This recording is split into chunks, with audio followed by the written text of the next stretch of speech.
All right, Caitlyn, thanks so much for being on the Friends with Wheels podcast. I appreciate it. My first question that I have for you is, just tell the audience a little bit about you and how you started with your practice, and let's go from there. Oh, sure. You can call me Kat. My mother calls me Caitlin. Okay.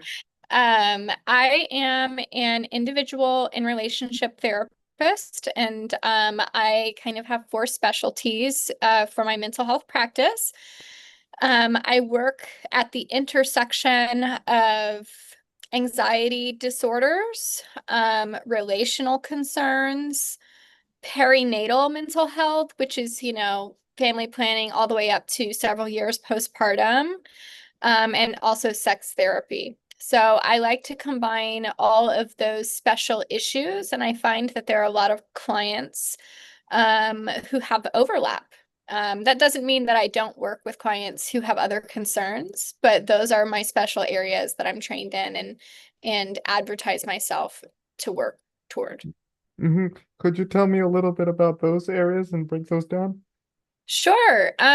So anxiety disorders can be generalized anxiety. They can be like skin picking and hair pulling. Obsessive compulsive disorder is specifically one of the anxiety disorders that I advertise pretty heavily. So a lot of my clients do have it.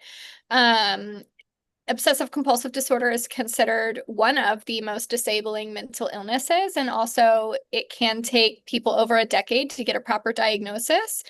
It's really a quite common disorder that people often don't realize that they have. So as a result of my own journey with OCD, I have become really passionate about working in that arena. And often people who have OCD might have another anxiety disorder as well. So that's kind of the domain of anxiety. Do you have questions about that one?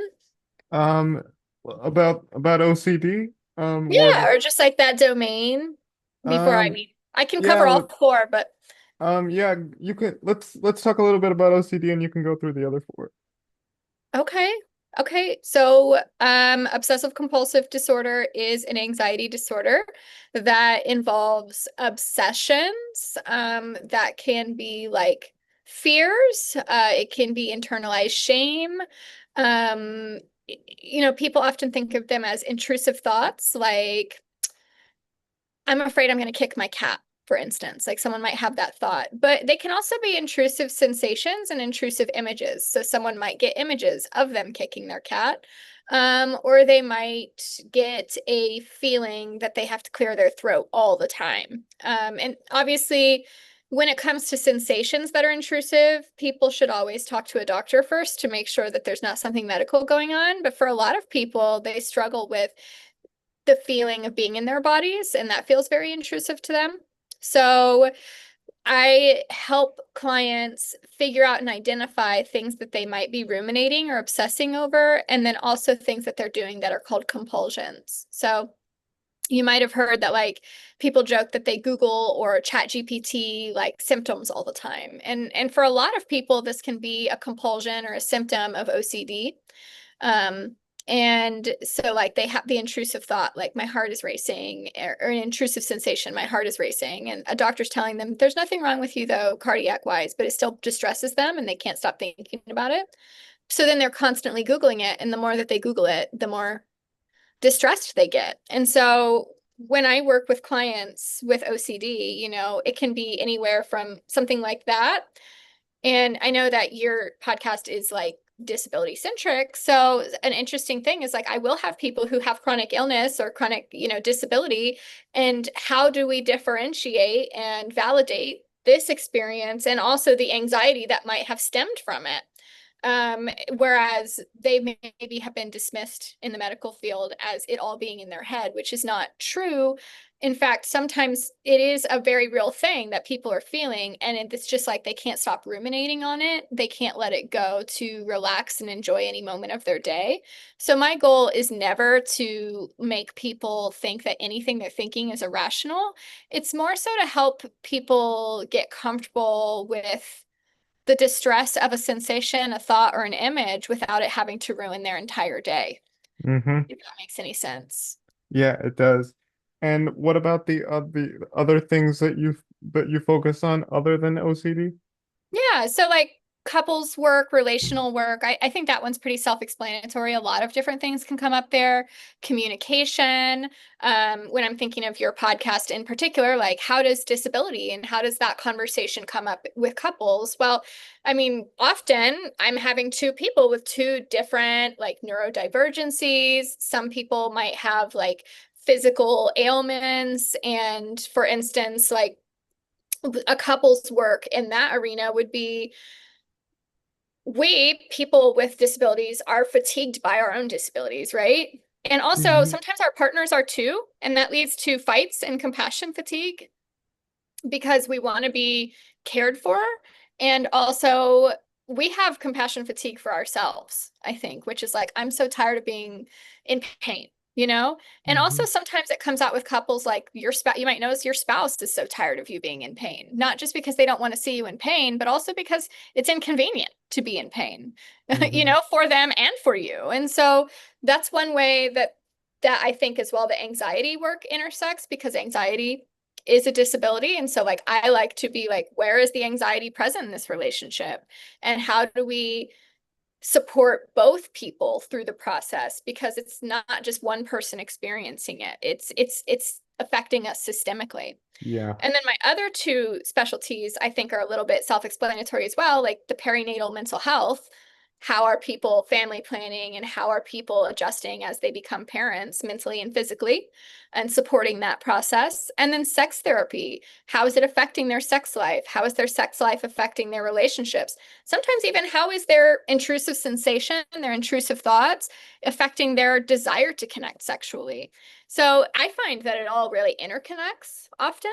Hmm. Um, and I'm happy to answer any questions you have about that. Yeah, yeah. The part about relationships and sort of, the communication and understanding is hard, at least for me, because, because I often struggle with finding, I've been always been so obsessed with like finding the one, because like I don't want to, I have this fear and intrusive thought of being lonely, and so that's why I keep pursuing and pursuing because I don't want to like down the line, you know be alone because that's I'm sure that's what everyone else who wants relationships thinks about, but yeah, that's kind of how I view that.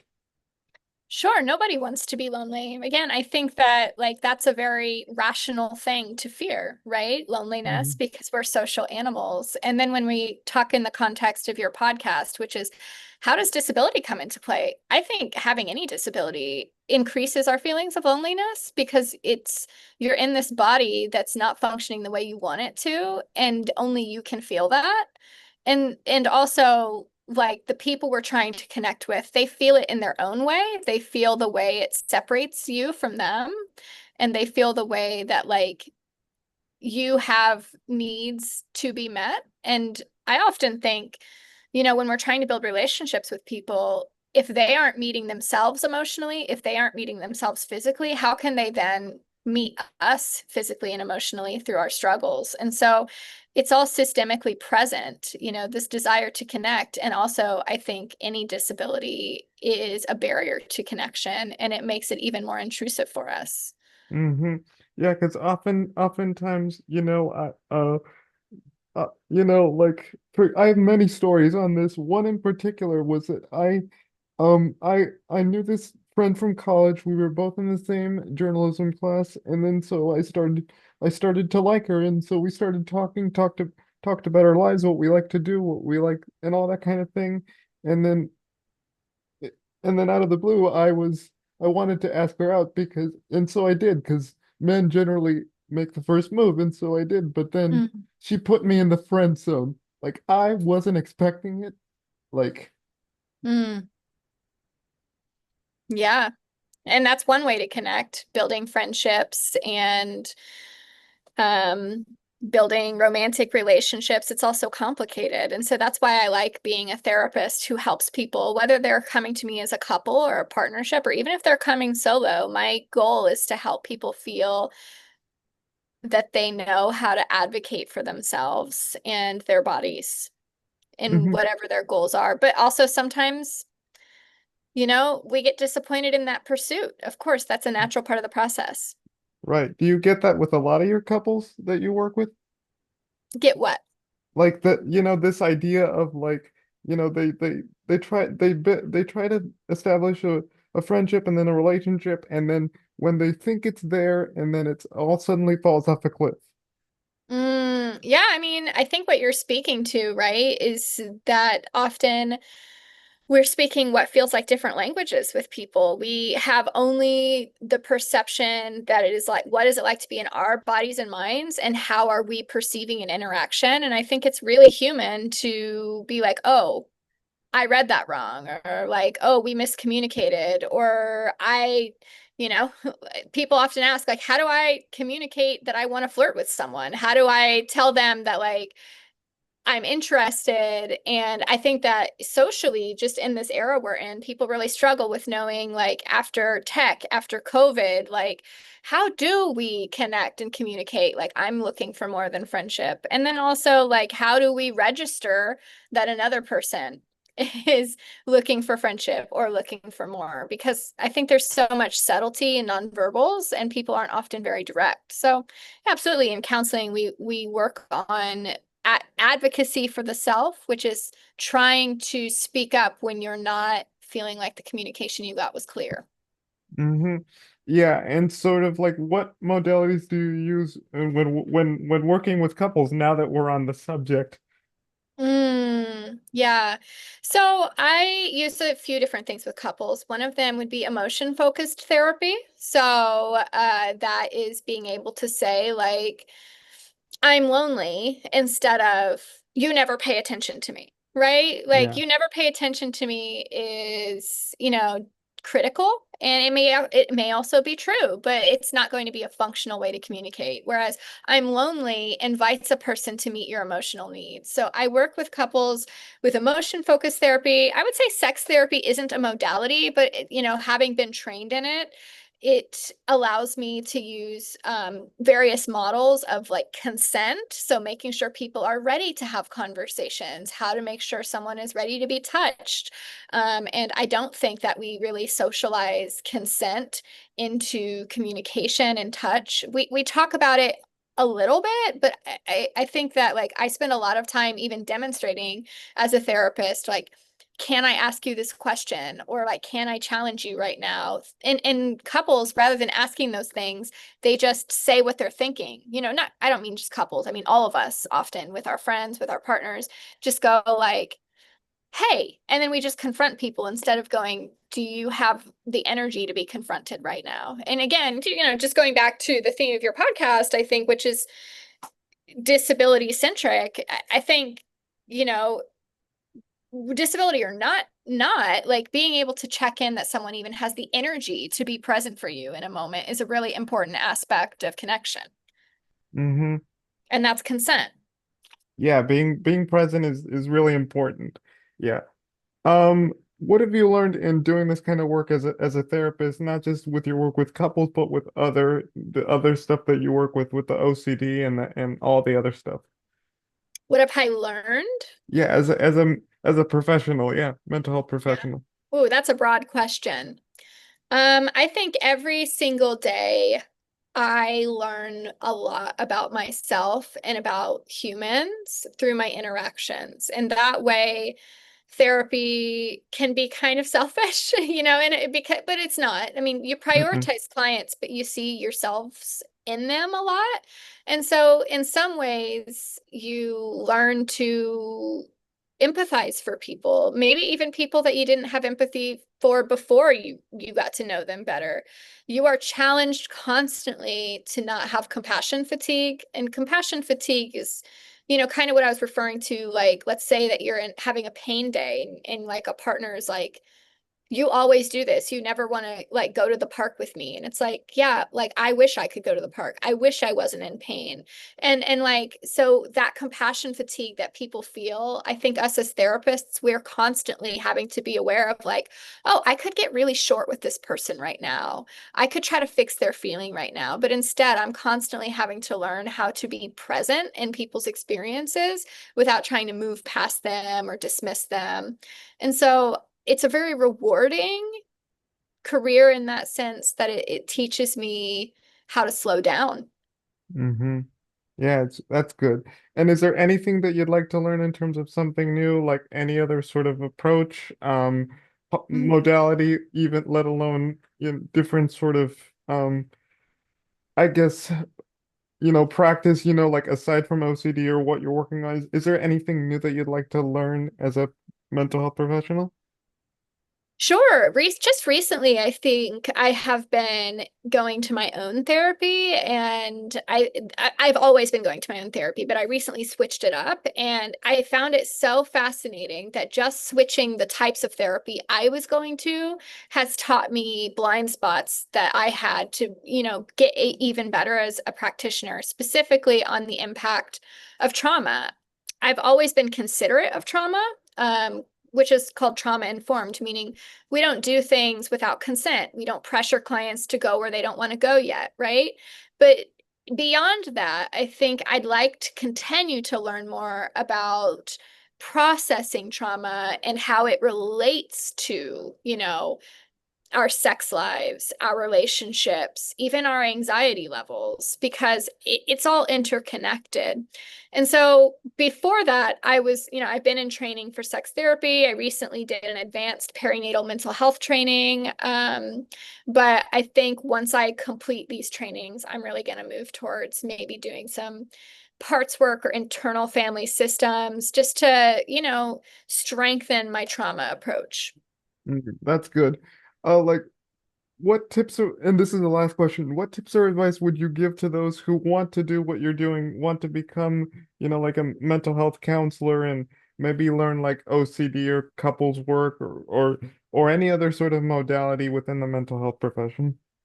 Well, my number one tip is go to your own therapy and make sure you feel like you're getting something out of it. So make sure that you're going to your own therapy. I don't think that people should be providing a service they're not willing to digest themselves. And two, accept that you don't know everything and be willing to let this process be a slow growth process. I went to school for almost 3 years to get my master's. And even then, you have to do 2 or 3 years under a supervisor. And even though I'm done with supervision, I'm paying for and attending more and more trainings because it's constant, constant learning. And it takes a lot of energy to be attuned.